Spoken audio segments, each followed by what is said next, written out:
Dear Mr. President Nemeth, ladies and gentlemen, honorable member of ECR parliamentary group, I would like to thank you from my heart for this great honor that you did to me to present in this audience the actual situation in Albania. I have been here more than in any other international institution. I came as a president of the country.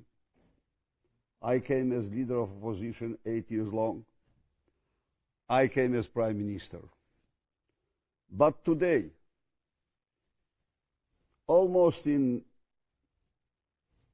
30 years after Albania's membership in Council of Europe, unfortunately, my country is the unique and the first narco-dictatorship in Europe. Albania, in this 30th anniversary, is a country where, before the elections, the Prime Minister opted to have a fourth mandate by arresting 3 leaders of 3 major parties of opposition. They arrested me 333 days with no penal fact. They concluded by accusing for passive corruption the fact that my daughter paid a bill for 1-week vacation and a bill for health care. My son-in-law is since 440 days in house arrest and prison. He has taken 410 meters land from his grandparents. Everything documented by official documents that the land belonged to his grandparents and was confiscated by communist regime. The second leader, the leader of the second major opposition party was the former president, former prime minister, former speaker of parliament, Ilir Meta. One day, some months ago, entering in Tirana, he was brutally aggressed by the police. He was drawn from the car without showing a mandate of arrest. He was jailed as person under investigation, and he is still in jail as person under investigation. The third leader of the third opposition party is Fatih Mbledhja, the former Minister of Defense during the time Albania got NATO membership, is put in penal process for a judged matter 15 years ago with no penal fact. The regime take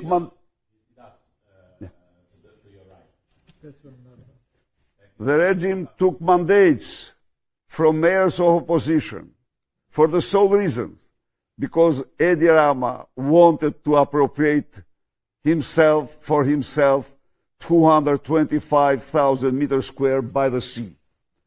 And of course, the candidate of opposition was not at all willing to provide that possibility, Edi Rama. A young MP, Ervin Saljani, is in jail because with bravest he denounced the brother of Minister of Interior, wanted in Italy, sentenced 8 years by Italian Supreme Court, and guiding trafficking from Vlora to Italy.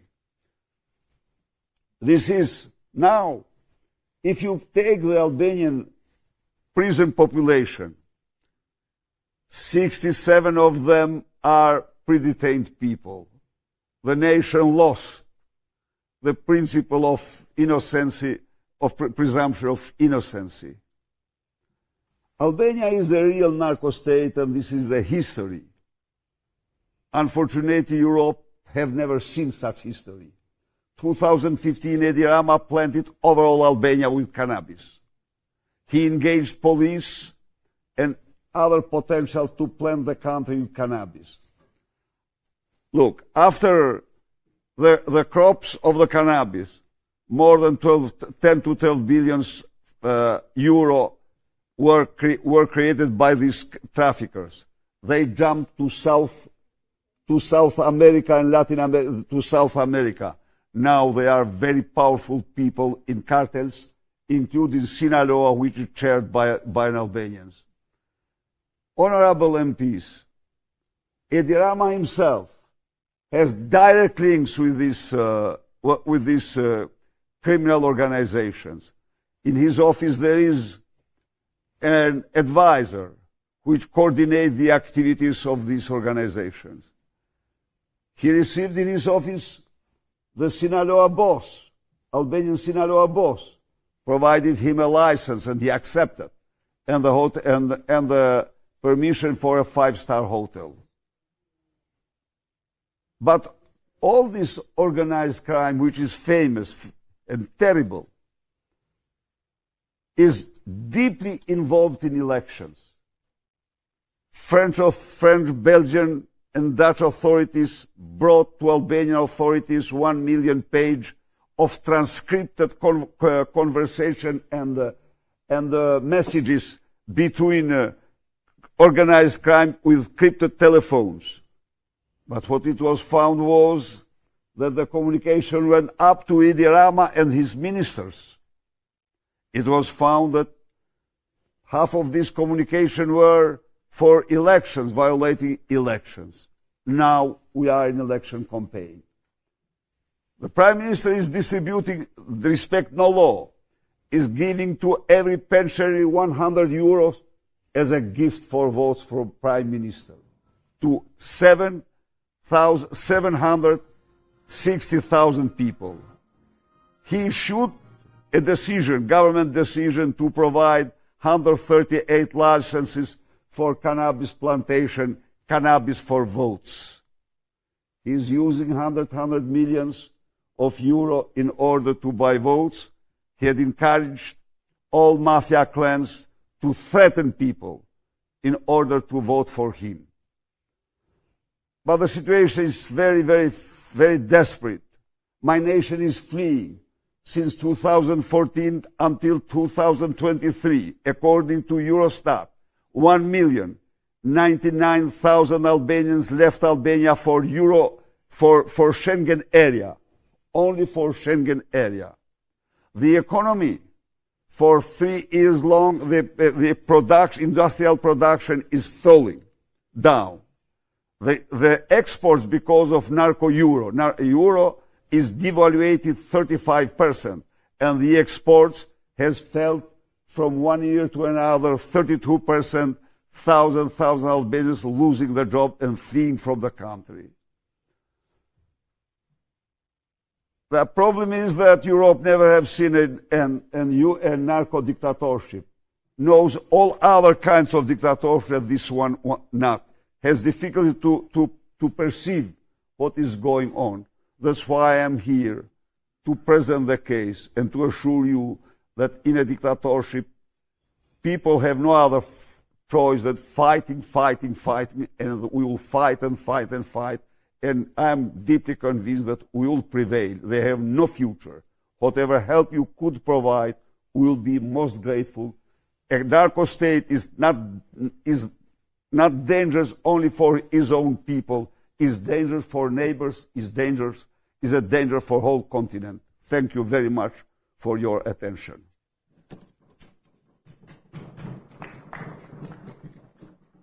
Mr. Chairman, I just had 1 minute. Yeah. Being part of ACR, so I think I deserve a little bit of time. I will tell you this, that in my belief when I joined ACR, is that we are people that are good enough to decide what they can do with their lives. And I think the most important values are freedom and liberty. Freedom to choose and freedom to speak. We're just close to the elections in Albania, and that's a very important moment. Because of the OSCE ODIHR reports, you'll read that we have a big problem with corruption, organized crime involved in the election, in buying votes and intimidating the voters. Also, IDU, where the ECR is part and ECPA is part, approved a resolution in Washington raising the question about the state of play in Albania, especially in respect of the constitutional laws. And the Constitution is not just for the government, but it's for the people, to defend the rights of the people. As well, use of justice as a political weapon from different, actors and involvement to prosecute the opposition. All these years, since 2013 till now, the government did everything they could to destroy the opposition. And it's not a playbook just for Albania. There's a playbook around the region and also a playbook in Russia and other places, how they deal with the opposition. We're not here to ask for the support of our parties, but being here in ACR, why not? To have a strong voice of ACR to see the reality as it is. And I believe the fact-checking, fact-finding mission from you people about what's going on in Albania will be the most important. So don't buy what we are saying. Just check it in your own about the situation in the country. We are a NATO country, and what we want is to fulfill our obligation as NATO country to have free and fair election and fight against organized crime and corruption, respect of Constitution and the rule of law. Thank you very much to both of you. And now I would like to open the floor.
That is from Poland. Thank you, Mr. President. It is an honor to hear that. It is also deeply concerning what's happening. My question is, how can we help? What do you believe we should be doing in order to restore the rule of law and to fight this organized crime that seems to be taking over the entire country? What would you have us do in order to help Albania?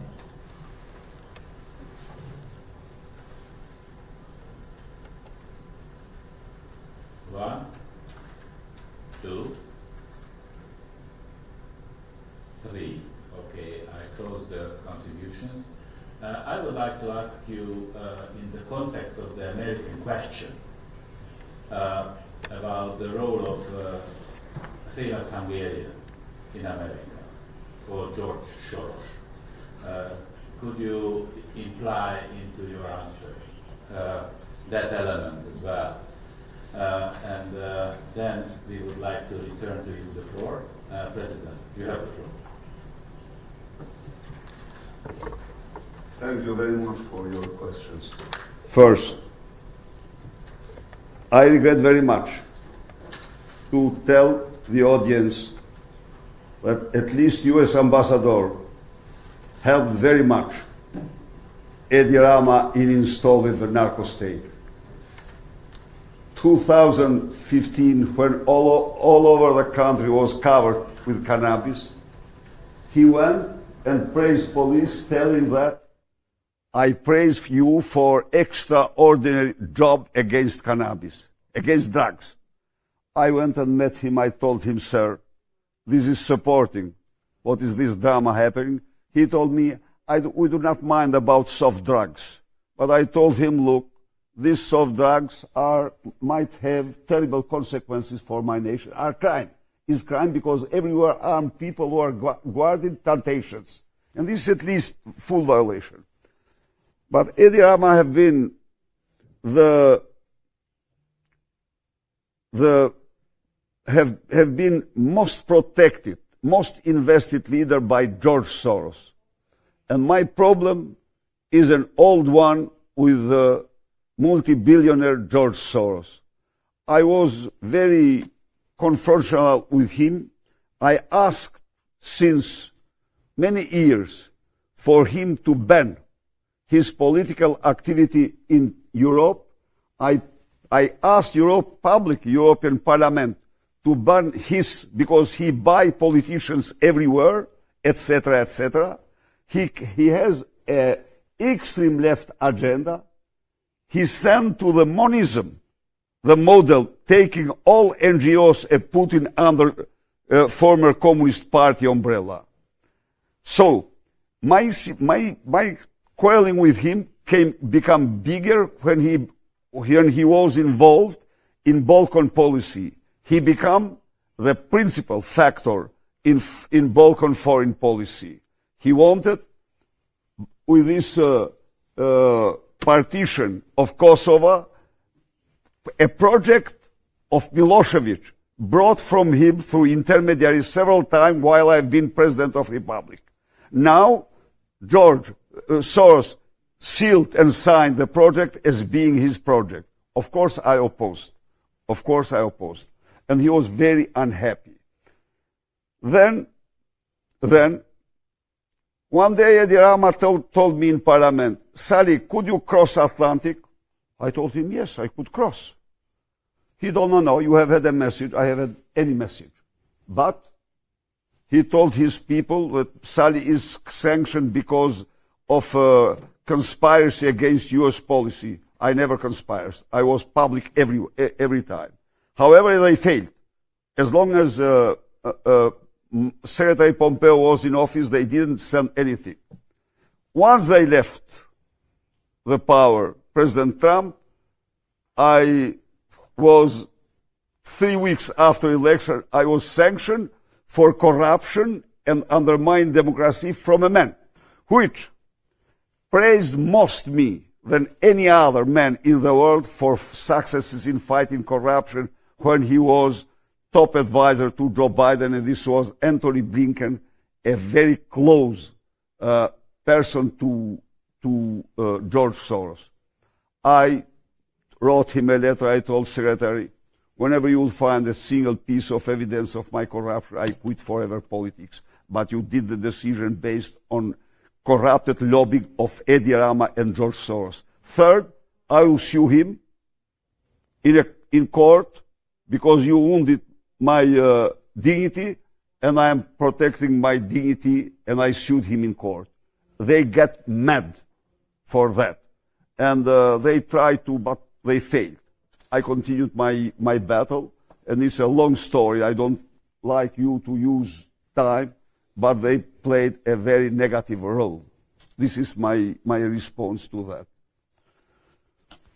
And for Soros, I think I told you, if you ask me what is Albania, Albania is a republic of George Soros. Yes. To illustrate, Mr. President, a mayor of Tirana is arrested for corruption.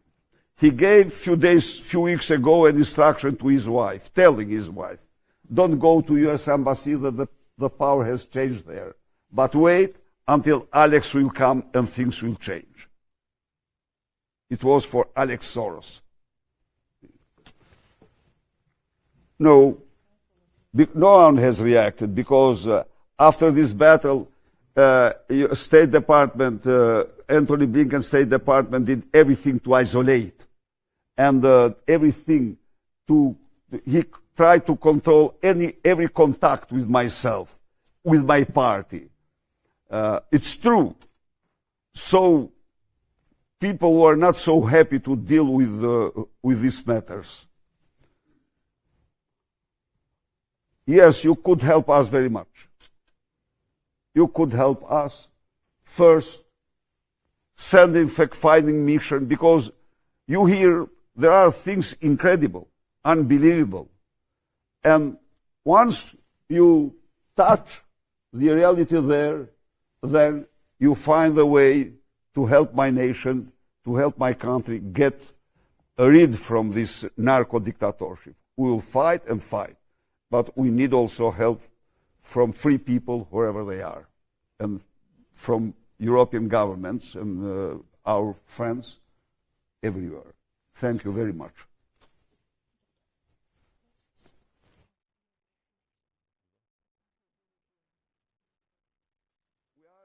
Yeah, we have these elections.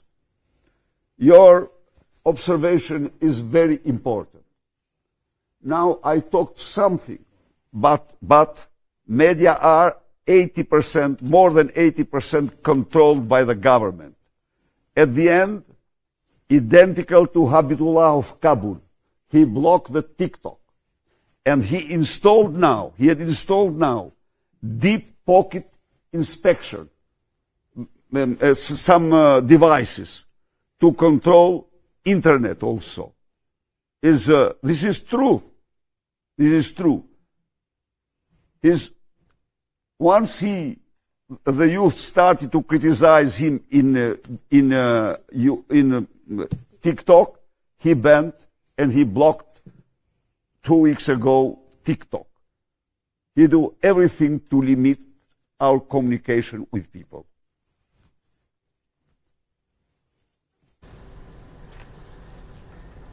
President, thank you very much. We are very honored that you have decided to come to Strasburg in the midst of the election campaign. We wish you all the best in the coming period until May. I would draw your attention that the Council of Europe will have election observation mission. And in this delegation, we have got a member of us who is the rapporteur for Albania, Simona Bill. Is going to be a member of this delegation, and he is the rapporteur of the Council of Europe for this. He will head the delegation. Sorry, he will head the delegation. So he will be the leader of the delegation of the Council of Europe. So we will have someone who will make sure the objectivity of this mission and the report. Thank you to your colleagues as well, to Minister and our colleague who is in the Council of Europe. Actually, the President was also a member of the Council of Europe. I do remember that we have served together here in the old days. Thank you very much. Wish you all the best. Thank you. Thank you very much. I'm very, very grateful for your attention. Thank you.